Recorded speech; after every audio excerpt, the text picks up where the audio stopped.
మగవులు మెచ్చే ఆషాఢం sale Chennai shopping mall ఆడి KG sale. ఇప్పుడు ఆయన మీతో లేరు, ఇదివరకు మీరు చాలా స్ట్రగుల్ అయ్యారు, హాస్పిటల్లో కానివ్వండి చాలా హెల్ప్ చేశారు, డైలీ వెళ్ళడం చూడడం అన్నీ చేశారు. ఇప్పుడు ఫైనల్గా అయినా లేరు కదా, మరి ఎందుకు ఎవరు రావట్లేదు సినిమా ఇండస్ట్రీ వాళ్ళు? సినిమా ఇండస్ట్రీలో కొంతమంది వదిన కాల్ చేస్తున్నారు, వాళ్ళు మాట్లాడుతున్నారు. యాక్చువల్లీ ఏంటంటే ఓ షెడ్యూల్ ప్లాన్ చేసుకుంటే ఒక 1 వీక్ బిఫోర్ ప్లాన్ చేసుకుంటారు. వెంకటన్న ధన్మని చనిపోయాను కదా, కొంతమంది హీరోలు రావచ్చు, హీరోలు రాకపోవచ్చు, తోటి ఆర్టిస్టులు రాకపోవచ్చు. వాళ్ళకైతే ఒక బాధ అయితే ఉంది, అరే వెంకటన్న చచ్చిపోయినని, అరే ఎట్లా అంటాడు, ఆయన డైలాగులు మనం ఎంజాయ్ చేసినామని చాలా మంది బాధపడ్డోళ్ళు ఉన్నారని. ఈరోజు ఎక్కడున్నా కూడా వెంకటన్న లేడని లోకు వాళ్ళకి లోటు అయితే తెలుసు.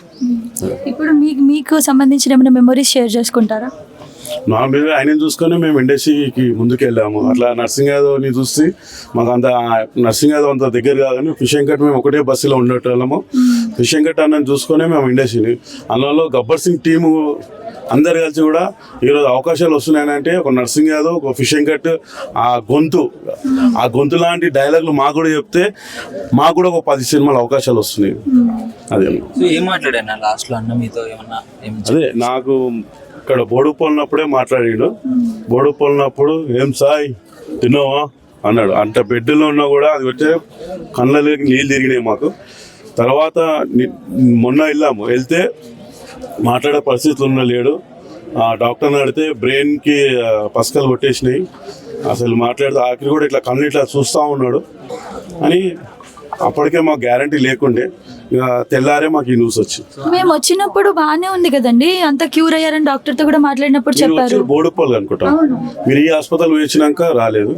ఈడికి ఇక్కడ వెళ్ళేటప్పుడే చేంజ్ చేయాల్సి వచ్చింది హాస్పిటల్. అంటే యాక్చువల్ బాడీ ఒప్పుకుంది కదా, నెక్స్ట్ మనం డయాలసిస్ తర్వాత సెట్ అయితే కిడ్నీకి వెళ్ళిపోదాము, చాలా మంది దాతలు వస్తున్నారు, ఒక కిడ్నీ చేంజ్ అయితే 6 సంవత్సరాలు 10 సంవత్సరాలు బతాడని చెప్పి ఆ విధంగా మేము అనుకున్నాము. అని అక్కడ పోయినాక పసకలు అటాక్ చేయడము, ఆ బ్రెయిన్ కొట్టడము ఇట్లా అవుతుందని మాకు తెలియదు. పాత హాస్పిటల్ సరిగా చూడలేదు అని చెప్పేసి అంటే వాళ్ళ వైఫ్ చెప్పారు, అది నిజమేనా? నిజంగా సరిగా చూసుకోలేదా? అంటే మేము వచ్చినప్పుడు అయితే బాగానే చూసుకున్నారు అనిపించింది. నాకున్న వెంకట్ ప్రేమతో ఎంతో చూసినా తక్కువనే అనిపిస్తుంది. ఇప్పుడు వాళ్ళు అక్కడ దగ్గర ఉండి వాళ్ళకి తక్కువనే అనిపిస్తారు. డాక్టర్ ఏం చేశారంటే దేవుళ్ళు కాదు, వాళ్ళు మనలాగా మనుషులే, వాళ్ళ పైతో వాళ్ళు చేసారు అని 99% బాగానే చూశారు. బాగానే అని ఆయన ఫస్ట్ రోజు తీసుకుపోయినప్పటి నుంచి పండుకున్నోని లేపారు, మాట్లాడిపించాడు, మీరు కూడా మాట్లాడారు అని. ఆ హాస్పిటల్ని అయితే అట్లా అనొద్దు.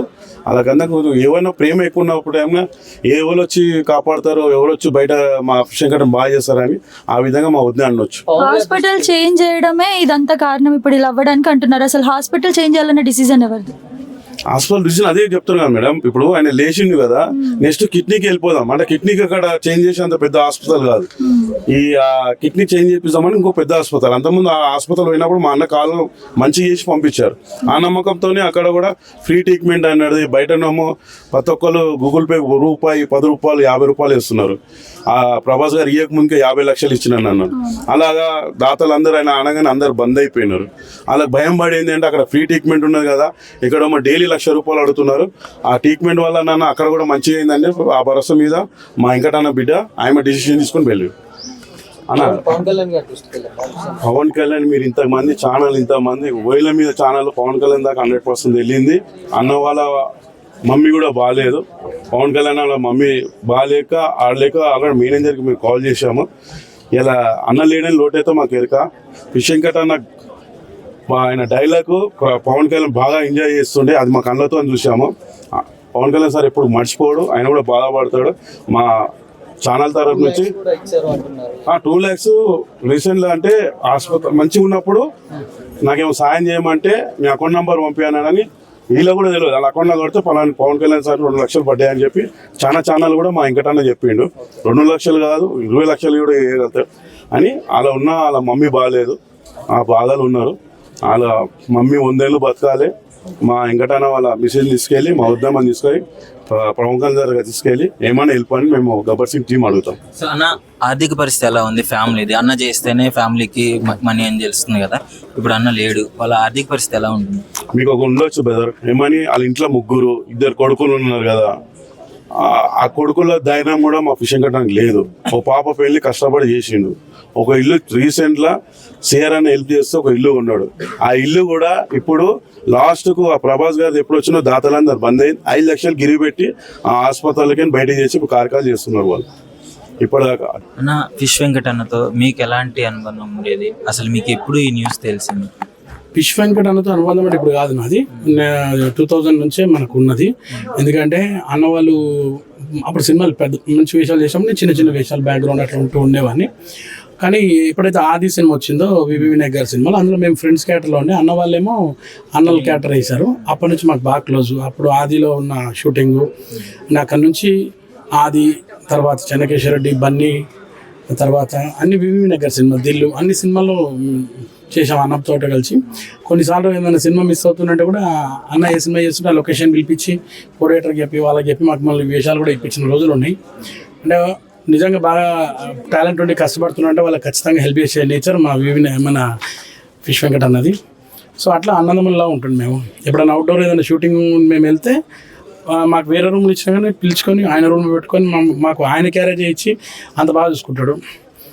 అట్లా ఫిష్ వెంకట్ అన్నకు నాకైతే చాలా చాలా రోజుల అనుబంధం ఉన్నదన్నమాట. అయితే అన్న ఇండస్ట్రీలో కావచ్చు, బయట కావచ్చు, ఎప్పుడు పెట్టే గుణమే అన్నది. అలాంటిది ఇప్పుడు అన్నకే సహాయం లేక చనిపోయే పరిస్థితి వచ్చింది. దీనికి ఏంటి అంటే సినీ ఇండస్ట్రీలో చాలా మంది ఒకప్పుడు హెల్ప్ చేశారు, ఇప్పుడు కూడా ఎందుకు స్పందించలేకపోయారంటారు? అది నేను చెప్పేంత అది కాదు. నేను సినిమా ఇండస్ట్రీలో ఉన్న ఆర్టిస్ట్నే కాబట్టి నేను ఒకళ్ళ గురించి మనం చెప్పలేం. సినీ ఇండస్ట్రీ గురించి అసలు చెప్పేంత కెపాసిటీ నాకు లేదు. కానీ చేశారు చాలామంది. కొంతమంది తెలియదు, కొంతమంది లోపల ఇచ్చారు, అవన్నీ పబ్లిసిటీ కాలే.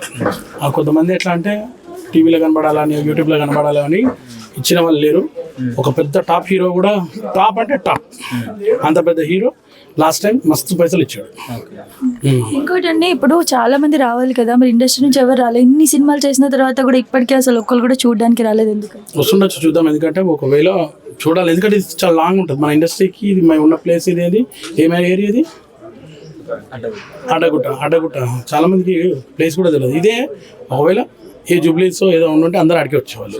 ఇంతకు ముందు లాస్ట్ అన్నతో ఎప్పుడు మాట్లాడారు? ఏమన్నా లాస్ట్ వీక్ అన్న హాస్పిటల్లో ఉన్నప్పుడు, కొంచెం అన్కాన్షియస్లో ఉన్నప్పుడు నేను వెళ్ళి పలకరించినప్పుడు నాకు రెస్పాండ్ ఇచ్చాడు. మంచి రెస్పాన్స్. అసలు ఆ రోజే ఫస్ట్ టైం రెస్పాండ్ ఇచ్చాడంటే. ఆ రోజు నర్స్ కూడా వాళ్ళందరూ అది సార్ మీరు వచ్చి ఇలా మాట్లాడితేనే రెస్పాండ్ అయ్యారని చెప్పి, అప్పుడు అన్న తింటావా ఏదైనా అది అంటే అప్పుడు ఆయన సైకిల్లో చెప్పారు. అప్పుడు వెళ్ళి జ్యూస్ అయితే తీసుకొచ్చారు.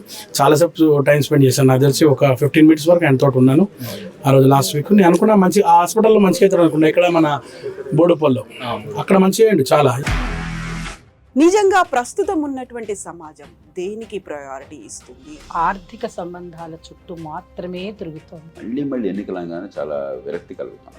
మంచి అనిపిస్తుంది కదా, లేడీస్ కూడా ఛాలెంజింగ్ జాబ్స్ చేసినప్పుడు చాలా బాగుంటది. ట్రాఫిక్ అసిస్టెంట్స్ గా నియమించిన ట్రాన్స్జెండర్స్ అందరితో సాల్యూట్ చేయించుకుంటున్నారు. ఫుడ్ డెలివరీ ఇవ్వటానికి వెళ్ళినటువంటి డెలివరీ బాయ్ అనిల్ పై కళ్ళ ముందు పెళ్ళండి